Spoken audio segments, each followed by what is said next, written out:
We want to save and load our levels, so let's get into it. In Pix 2048, we have this grid here of 512 by 512 cells. We want to take one of these 512 by 512s, which contains a level pack, and we want to isolate that memory into this A0 region, which is a 512 by 512 buffer of memory. Let's look at the code so far we've written. In Filemob, we have this local save function that takes a hotel cell X and Y on Pix 2048. We're going to error check it here, make sure it's within bounds.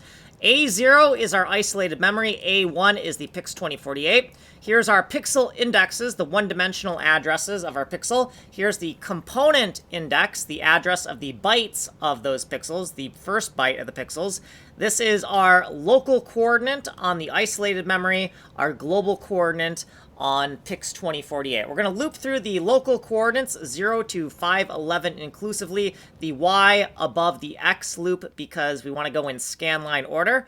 Then to get this global coordinate, we're going to take the origin of the block of memory we want plus the local to get this global. Convert the XY coordinates we have into pixel indexes with these respective formulas here, and then multiply by 4 to convert them to component indexes, and then copy over Pix 2048 RGBA to the miscellaneous 512 by 512 block of memory. We'll do some other stuff with it in the next video, and then eventually you want to also do a local load. So we'll target the hotel cell X and Y, we'll air check it, make sure it's within bounds, and then do some other stuff with it.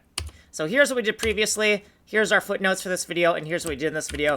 We gotta go. If you want a longer description, go here. You have been here. Like, subscribe, send money in the mail.